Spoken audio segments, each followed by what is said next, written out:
Legends is the new canons, or at least that's what the fans are saying. And let's be real, it's becoming true. If you're watching The Mandalorian, you'll notice that they've been referencing a lot of stuff back to video games, back to Legends comics, back to previous cartoons, and even canon cartoons. And it looks like episode 5, they did a lot of that. And there's a lot of speculations to be had. So let's find out what we can predict for the future episodes. Hello fellow nerds, this is Nerd Phil. You might be seeing more posts from me recently. I've been posting daily MTG if you play that game, but I'm going to be posting about 2 to 3 videos a week talking about anything else in the gaming world, the nerdy world, the geeky world. And I've got a lot of ideas. So if you feel like that's something you'd be interested in, be sure to hit that subscribe button. I'm going to be talking about some Netflix original anime, some first impressions on some new board games I got recently. I don't know if it's too soon to talk about a board game named Pandemic Season 0, but I'm going to do it. So if you feel like you want to see any of that, just be sure to hit that button down below. Anyways, we got a lot to talk about regarding the newest episode of Mandalorian, episode 5. I mean, it was really good. First off, let's just say that. I got to say, I did like episode 3 a tiny bit more. I mean, it's hard to beat an episode with a bunch of Mandalorians doing some crazy fights and doing some crazy action. But episode 5 was very close, and we got a lot of new information. For instance, Baby Yoda's real name, which is Grogu. I dig it. It's very cute. It's very Baby Yoda-esque. So I'm really digging this. But perhaps the biggest information that we got was Ahsoka Tano's last bit of information towards the end of the episode when she said, "Look, I can't train him. I've seen the best Jedi fall." Of course, she's referring to Anakin Skywalker, and who became Darth Vader. And she herself, I don't know if they've ever really confirmed this, but at least in The Mandalorian, but as far as I know, she's never reclaimed the title of Jedi. As you know, she walked away from the Jedi Order if you've seen the Clone Wars, and if you've seen her in Rebels, she announces in an episode that when she's fighting Darth Vader, when Darth Vader says revenge is not the Jedi way, she says I am no Jedi. So she's never really reclaimed the title as far as we know. So that was kind of a big indicator actually when Bo-Katan had said, look, I actually know someone that you're looking for, someone of that nature, of the Jedi nature that you're looking for. Go look for Ahsoka Tano. Maybe she can help you.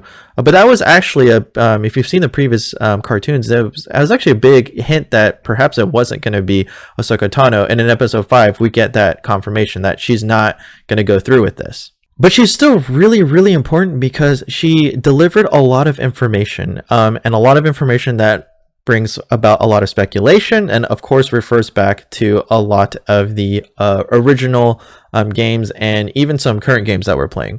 So the first thing that she mentions is you have to take Grogu to Tython. Now, if you've played the MMORPG SWTOR, as it's known, or Star Wars: The Old Republic, if you started with the 2 Jedi classes, you'll notice that you start on the planet Tython as a Padawan. That's where you get your first initial training on the planet Tython. So this is where a lot of Jedi congregated to begin their first training. So this is a place heavily involved and surrounded with the Force. So it's no surprise that Ahsoka would say, hey, this is a great way to start at least. And Tython was never really mentioned in canon for a very long time. So now that they are bringing it back, again, we're seeing more legend stuff over time. In episode 4, we got the arrival of the Dark Troopers, which went through different phases, but we actually got a little bit of sneak peek of a Dark Trooper-esque type of character in Star Wars Rebels when Grand Admiral Thrawn is fighting with the Imperial Sentry droids. That was kind of like this is kind of like a Dark Trooper, but now we're getting the real thing. Again, another legend's coming into canon. But finally, the other big indicator that she says is if you take Grogu to Tython, he may reach out to the Force, and then he can choose his own destiny. And while he's there, a Jedi might be able to sense him and come look for him, and perhaps that's the training you're looking for. But there's 2 things we have to look at very carefully. The first thing that she says is he can choose his own destiny. So this is kind of a speculation here, but perhaps Grogu is not going to go follow along the Jedi path. Perhaps Grogu has some dark memories. Remember, Ahsoka says, there's points in his memories where it's just dark, where it's blank. And perhaps that's him subconsciously trying to block out the execution of his fellow Jedi in Order 66 because he had survived the purge and it looks like someone had got him out. There are some speculations. And we don't really know who it is. There are some surviving Jedi Masters, both on the Council, and we got like Jocasta Nu making an appearance in the comics, who is now canon. There's a lot of speculations of who could have gotten him out, but the point is that it seems like he had kind of blocked his own memory, perhaps, or something else happened that he doesn't perhaps want to experience this again. So there's a speculation of he may not actually want to choose this path. Right, and Ahsoka even says it's probably better if we let his abilities fade because he has this attachment to the Mandalorian. He has this strong emotions because now Grogu, Baby Yoda, sees the Mandalorian as a father figure, and that of course comes with attachments. And as we know in Star Wars, attachments can be potentially very, very dangerous and can even lead to the worst case scenario, aka Darth Vader. So if I'm being frankly honest, I really actually think we're not going to get any Jedi to make an appearance. I don't think, because there are so few remaining Jedi life, even though Tython is a planet full of the Force, I don't think there is going to be a Jedi that comes, senses Grogu, and then comes to train him. It just seems like a very, how do I say? It just seems like a very, very big wish for that to happen. It just seems like there's too many coincidences for that to happen, for Grogu to sit at the top of Tython, meditate, and then all of a sudden a Jedi comes and says, I sense something in the Force and it told me to come here. It just seems like a lot of speculation. So I actually think that Grogu is going to come to his own conclusion of look, I maybe I don't know what to do, I'm too young, but all I know is that I want to stick with the Mandalorian, who has been taking care of me, and I'm going to take care of him. And whether I use the Force or not, that's going to be my decision. So I honestly think that's the direction it's going to go. But if a Jedi were to come, I do have some speculations, and the speculations are based off what we know off canon, what we know off legends, and also realistic budgets. We do have to consider budget when we are talking about bringing actors back into the Star Wars universe. So here are a couple of my thoughts about future Jedi that could come into play. So, of course, I think the more quote-unquote obvious one is Ezra Bridger. He was one of the main protagonists in Star Wars Rebels. The fact that in Episode 5, Ahsoka confirms that Grand Admiral Thrawn is alive. And if you remember the end of Rebels, Grand Admiral Thrawn and Ezra were in a ship surrounded by space whales, and the ship was open, so there's open windows, and then they get yeeted off into light speed into some unknown planet. Now usually when windows are open and you go out into open space, you're going to die because of lack of oxygen. And so now that we got confirmation that Grand Admiral Thrawn had somehow survived that incident, it seems very likely that Ezra Bridger could have survived, whether Grand Admiral Thrawn has Ezra Bridger captive or Ezra Bridger is elsewhere in the universe. We've got a pretty decent reason to believe that Ezra Bridger is also alive, so he could be a person that comes and senses Grogu and says, I'm aware of Grand Admiral Thrawn, I'm aware of the Empire still being around, and I was trained by a great Jedi named Canon, and so maybe it's my duty to pass on his teachings to Grogu here.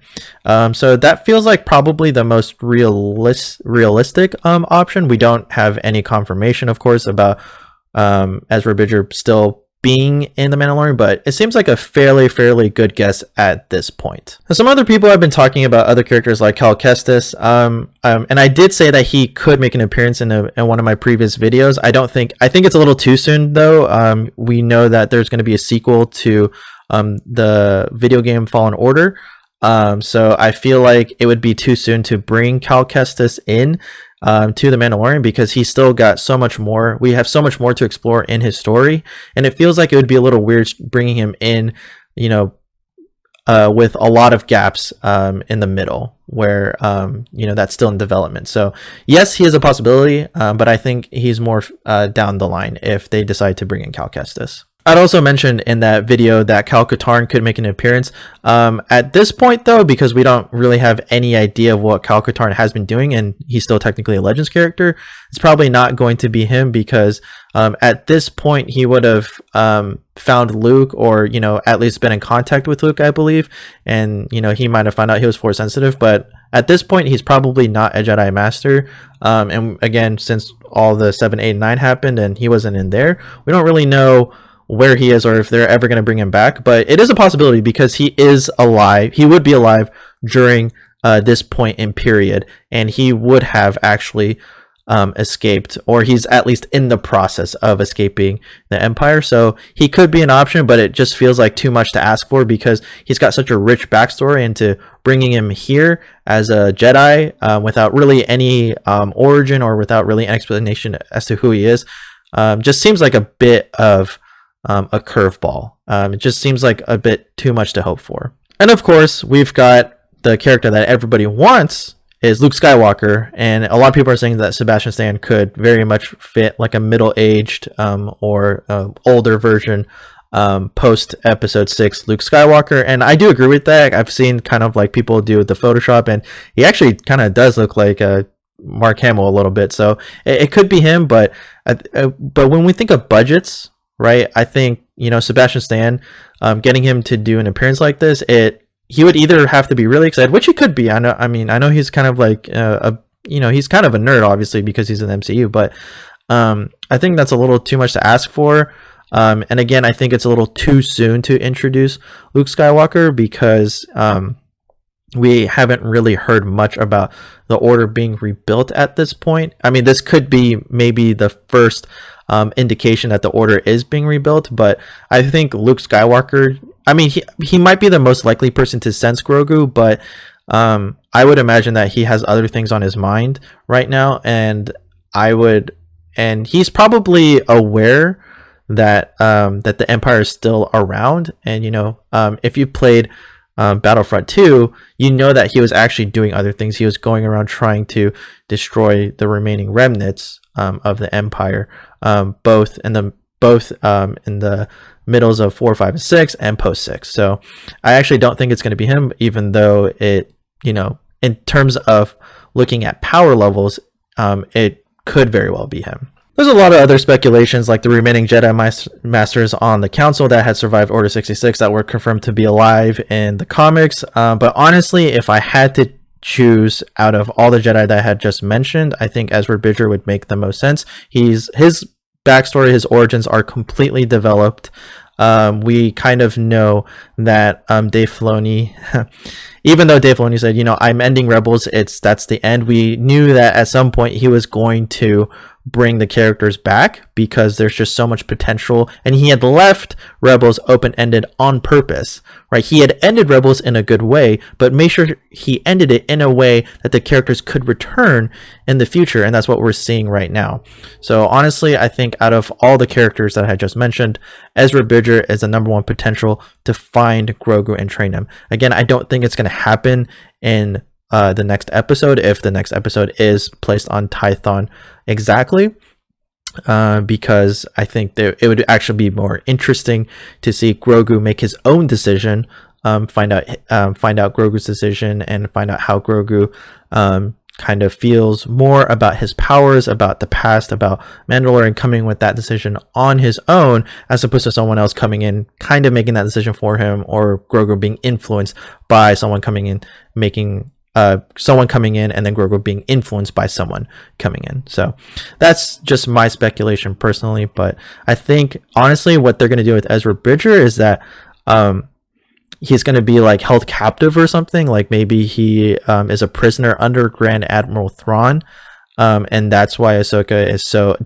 determined to find out where Grand Admiral Thrawn is. And I think this also sets up a future character coming out, which is Sabine, because that was Sabine's goal in the end of Rebels. She had believed Ezra's still out there, and I'm gonna go find him. It's important. I think that was the thing that he really wanted to say to me, was to go find him, So I think that also would set it up very nicely if he was still prisoner, if Ezra was still prisoner to Grand Admiral Thrawn, and then, you know, Ahsoka finds the information, gives it to Sabine, and they both go find Ezra together. But again, these are all just speculations, but I love the way episode 5 ended because it allows us fans to have these speculations. But yeah, I'm pretty convinced that Grogu is going to make his own decision. I don't think another Jedi is going to come, but it would be cool. I mean, I would not be disappointed. I would be ecstatic if it was Ezra Bridger, but I would have believed at this point in time that we would have gotten some information about who the actor is playing Ezra Bridger. We would have gotten some information about confirming that Ezra Bridger was going to be in The Mandalorian. So yeah, I think he will come down later in the line, and I'm very excited to see that if that is the case. But I'm going to stop there. That's enough speculation for now. I just love the way, the direction that The Mandalorian's going. I love how the fact that Jon Favreau and Dave Filoni are looking at Legends, recognizing, hey, Legends was actually really stinking good. Let's just utilize Legends as much as possible back into canon, and, you know, just make it canon once again, really.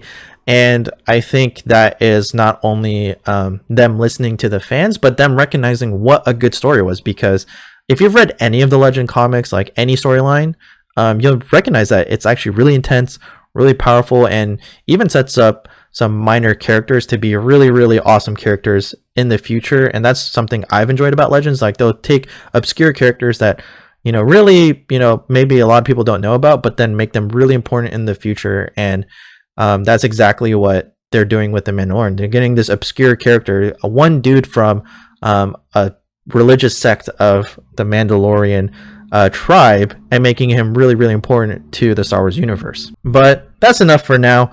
Let me know what your speculations are. What are your guys' thoughts? What do you think is going to happen in the future of Mandalorian? What do you think about future characters in Star Wars making an appearance? I've done a whole run through about characters that I think will come and about when they will come into the Mandalorian. So if you haven't seen that, please check out that video. But I would love to hear your thoughts, your speculations, and kind of where you think the direction will go with The Mandalorian. So thank you all so much for watching. Again, if you are interested in more discussions like this, or if you want to see me do video game reviews, first impressions about games and board games I've been collecting, or if you are for some reason an MTG player like myself, definitely consider subscribing so you can see more videos down the line. Thank you for helping me grow this channel to where it is. I am honestly, like, I did not expect the channel to grow so consistently, so you guys are super awesome for just being a part of that. At this point, there should be a video to my side somewhere about my most recent upload, and for some reason YouTube believes that one of these videos is something that you specifically will like. I have no idea how they calculate this, but for some reason they said you're gonna like this video, so check it out. I don't know what they're showing you at this point, honestly. I'm in the blind here, and I'm wearing glasses, so that really doesn't help. But check out that video because I trust technology a little bit more than my own brain, honestly. So thank you again. I'm excited to see the next episode of Mandalorian, and I will see you hopefully when we have more speculations and more things to talk about. And I'm just excited, and I hope you are too. I'll see you all for the next Nerd Fill.